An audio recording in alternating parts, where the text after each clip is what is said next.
Hello everyone. तो आज की वीडियो में हम देखेंगे कि 55th जीएसटी काउंसिल मीटिंग में मैंडेटरी किया जाएगा, कुछ एक्शंस लेने होंगे क्रेडिट नोट में थ्रू आईएमएस।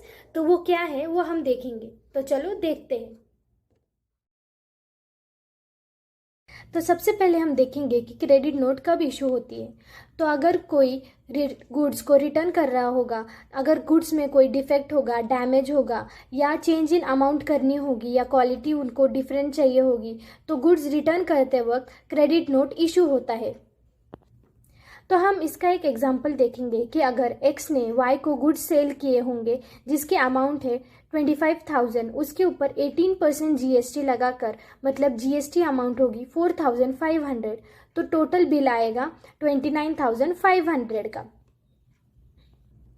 तो इसका मतलब है कि एक्स को 4,500 जीएसटी पे करना होगा गवर्नमेंट को, और वाई क्लेम कर सकता है आईटीसी में 4,500।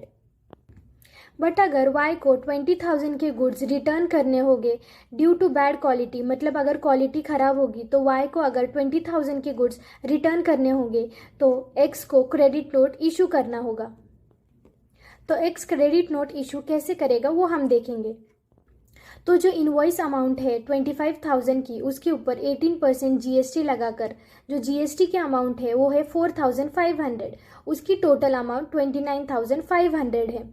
तो अगर उसका क्रेडिट नोट निकालेंगे तो 20,000 के गुड्स रिटर्न करने हैं वाई को, तो फिर 20,000 के ऊपर 18% जीएसटी लगाकर 3,600 ये जीएसटी अमाउंट आएगी, और उसका टोटल होगा 23,600। तो जो पे करने के लिए जीएसटी का डिफरेंस आएगा वो है 4,500 माइनस 3,600, मतलब 900 अमाउंट एक्स को पे करना होगा जीएसटी गवर्नमेंट को।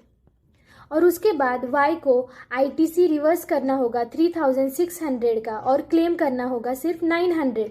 लेकिन 2025 में क्रेडिट नोट में कुछ चेंजेस आए हैं, तो वो चेंजेस क्या है वो देखेंगे।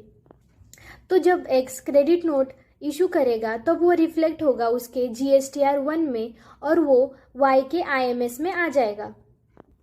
तो आईएमएस में आने के बाद वाई को दो ऑप्शंस मिलेंगे, एक्सेप्ट और रिजेक्ट के। इसमें पेंडिंग एक्शन का कोई ऑप्शन नहीं होगा।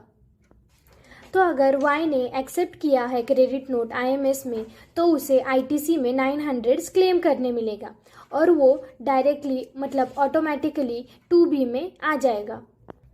बट अगर वाई ने रिजेक्ट किया तो फिर उस केस में आउटपुट लायबिलिटी जो होगी वो एक्स के लिए इंक्रीज हो जाएगी।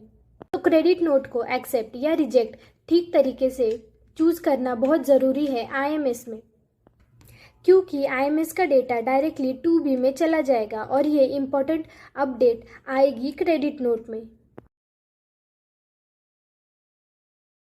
तो आज की वीडियो में हमने देखा कि क्रेडिट नोट किसे इशू करना होता है और उसमें क्या क्या एक्शंस लेने होते हैं।